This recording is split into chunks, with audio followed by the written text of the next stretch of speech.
Now, one important tip here is that do not straight away dive into typing your essay over there for an essay की typing start. Hello everyone, this is Umar Azam, the PT trainer at Topeka Consultants, and today I am here with another video for you, and our today's topic is essay writing. So essay is basically the second task of writing and the last task in module number 1, which is speaking and writing. So the description of this task is that the candidate here will be provided with a topic. Candidate को एक topic provide किया जाएगा and you will not have any sort of choice in between this topic. आपको choices या multiple topics provide नहीं किए जाएंगे. Basically candidate को एक single topic provide किया जाएगा और उस particular topic के ऊपर the candidate needs to construct an essay. Candidate को एक essay construct करना है. अब essay writing की एक important instruction है and that is its word limit. इस टास्क की जो वर्ड लिमिट है that is 200 to 300 words, which means कि आपका ऐसे 200 से 300 वर्ड्स के इन बिटवीन होना चाहिए. इफ योर ऐसे इज लेस देन 200 वर्ड्स तो आपका ऐसे वहां पर रिजेक्ट कर दिया जाएगा. सिमिलरली इफ योर ऐसे it exceeds the word limit of 300 words, again आपका ऐसे वहां पर रिजेक्ट किया जा सकता है. Okay, so it's always preferred कि आपने कभी भी 200 से लेस या 300 से मोर नंबर ऑफ वर्ड्स अपने ऐसे के अंदर कंस्ट्रक्ट या राइट नहीं करने. ओके, एंड रूल नंबर 2 या your second most important instruction for this task is it's time limit. आपने ऐसे राइटिंग का टास्क कितने टाइम में करना होता है? Remember that you must construct your entire essay within 20 minutes. इस टास्क के अंदर टाइम लिमिट एप्लीकेबल है, which means कि 20 मिनट्स के बाद आपने जितना ऐसे कंस्ट्रक्ट किया होगा वहां पर वो ऑटोमेटिकली सबमिट हो जाएगा और आपको कोई फर्दर टाइम वहां पर प्रोवाइड नहीं किया जाएगा. Any sort of extension in the time will not be allowed to you at the centre over there. तो आपने इन दो चीजों का ध्यान रखना होता है ऐसे राइटिंग के अंदर. नंबर 1 कि आप वर्ड लिमिट को मैच करें वहां पर, एंड नंबर 2 आप अपनी टाइम लिमिट को मीट करें वहां पर. इन बोथ केसेस आपको किसी किस्म की रिलैक्सेशन प्रोवाइड नहीं की जाएगी इन योर टेस्ट. एंड अब आपने इस टास्क को आंसर किस तरह से करना होता है? The first step is that once your topic has been displayed upon your screen, topic को हमेशा अच्छे से रीड करें एंड टॉपिक को केयरफुली अंडरस्टैंड करें. You need to identify your subject. आप देखिए कि मुझे क्या सब्जेक्ट प्रोवाइड किया गया है एंड रिगार्डिंग दैट सब्जेक्ट आपको क्या सिचुएशन, क्या टॉपिक प्रोवाइड किया गया. You need to carefully understand, interpret and analyse your topic.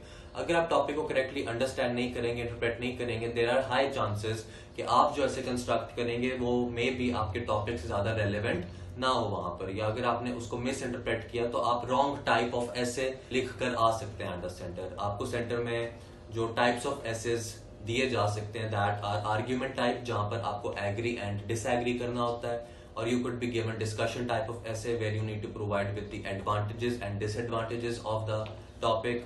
आपको problem solution type of essay दिया जा सकता है where you will be presented with a topic और आपको उस problem के कुछ solutions suggest करने होंगे, recommend करने होंगे. And lastly आपको opinion type of essay दिया जा सकता है जहां पर आपको जो भी टॉपिक दिया जाएगा रिगार्डिंग दैट टॉपिक आपने अपने ओपिनियंस प्रोवाइड करने होंगे. Right, so these are the 4 types of essays जो आपको ऐसे राइटिंग के टास्क में अपीयर हो सकते हैं in the test of PT. तो आपने करेक्टली टाइप को आइडेंटिफाई करना है, टॉपिक को करेक्टली अपने अंडरस्टैंड करना है, इंटरप्रेट करना है, ताकि आप वहां पर जो ऐसे कंस्ट्रक्ट करें that is as per the requirement of the task over there. ठीक है, अब आपने जब ऐसे को टाइप करना होता है यू मस्ट इंश्योर कि आपने एटलीस्ट 4 पैराग्राफ्स यहाँ पर कंस्ट्रक्ट करने. The first paragraph being your introduction. आपका इंट्रोडक्शन एक बहुत इंपॉर्टेंट पार्ट होता है ऑफ योर ऐसे writing. So always begin by constructing your introduction first. After constructing your introduction आपने मेन बॉडी कंस्ट्रक्ट करनी होती है. Now your main body basically consist of 2 paragraphs. आपने 2 पैराग्राफ्स कंस्ट्रक्ट करने होते हैं अपने ऐसे राइटिंग के अंदर. एक पैराग्राफ आप एडवांटेजेस के लिए कंस्ट्रक्ट कर सकते हैं, दूसरा आप डिसएडवांटेजेस के लिए कंस्ट्रक्ट कर सकते हैं. अगर आप डिस्कशन टाइप ऑफ ऐसे कर रहे हैं, अगर आप आर्ग्यूमेंट टाइप ऑफ ऐसे कर रहे हैं, एक आप एग्री के लिए कंस्ट्रक्ट कर सकते हैं, दूसरा आप डिसएग्री के लिए कंस्ट्रक्ट कर सकते हैं. If you are attempting the problem solution type of essay, एक पैराग्राफ में आप रीजंस प्रोवाइड कर सकते हैं, दूसरे पैराग्राफ में आप उसके सॉल्यूशंस प्रोवाइड कर सकते हैं. और सिमिलरली अगर ओपिनियन टाइप ऑफ ऐसे करें तो आप अपने ओपिनियंस प्रोवाइड कर सकते हैं in the main body. Lastly जो आपका 4th पैराग्राफ होता है इन ऐसे राइटिंग, उसमें आपने कंक्लूजन प्रोवाइड करना होता है. सो नेवर एंड योर ऐसे without providing an appropriate conclusion. हमेशा कंक्लूजन के अंदर अबव 3 पैराग्राफ्स को थोड़ा समराइज किया करें and then provide with your final opinion over there. ठीक है, and you need to make sure कि आपने अपना entire essay writing time limit में कंप्लीट करना है और अपने ऐसे को सबमिट करना है अपने वहां पर. Okay, now one important tip here is that do not straight away dive into typing your ऐसे ओवर देयर. फॉरन ऐसे की टाइपिंग स्टार्ट ना करें वहां पर. आपने सबसे पहले ऐसे को थोड़ा सा प्लान करना होता है कि आप किस तरह से अपने इंट्रोडक्शन को स्टार्ट करेंगे. आप क्या मेन डिटेल्स और क्या सपोर्टिंग डिटेल्स अपनी मेन बॉडी के पैराग्राफ में प्रोवाइड करेंगे, और आप एंड पर क्या फाइनल कंक्लूजन अपने एसे के अंदर इंक्लूड करेंगे. So always first plan your essay, take 3 to 4 minutes, अच्छे से मेंटल प्लानिंग करें. You will be provided with a notepad and a pen at the centre.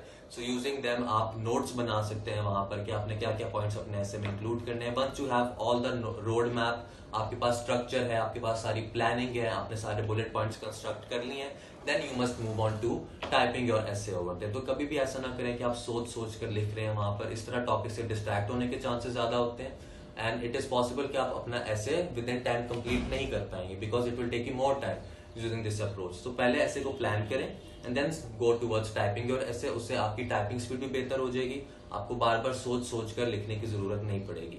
And lastly, before submitting your essay, make sure कि आपको अपने एसे को हमेशा self check करना चाहिए, because no matter how good your typing is, there is always a high chance कि आप typing के दौरान टाइपिंग मिस्टेक्स करेंगे वहां पर. Okay, so ensure to eliminate any and all such mistakes जो आपकी अनइंटेंशनल टाइपिंग मिस्टेक्स हो सकती हैं वहां पर, बिकॉज अदरवाइज आपका काफी सिग्निफिकेंस को डिडक्ट कर लिया जाएगा ऐसे राइटिंग के अंदर. So always ensure to self check your essay before you submit it.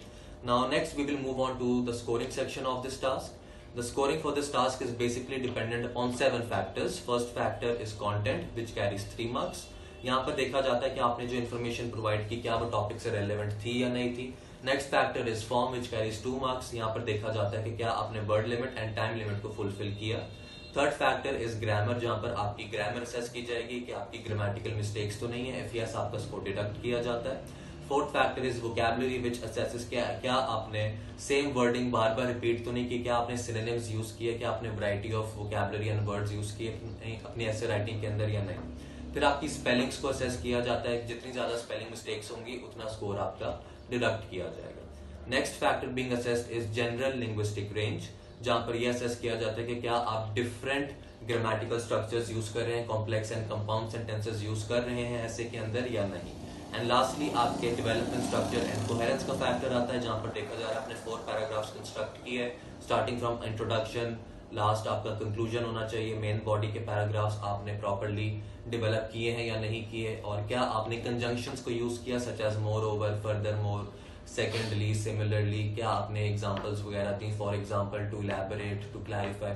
तो ये आप मार्क्स होते हैं कोहेजन के and for creating coherence in your essay. तो दीज आर द 7 फैक्टर्स जिसके ऊपर आपकी स्कोरिंग बेस करती है. ऐसे राइटिंग में जो आपकी स्किल्स असेस की जाएंगी, that is only writing. Speaking, reading या लिसनिंग इस टास्क में असेस नहीं होती.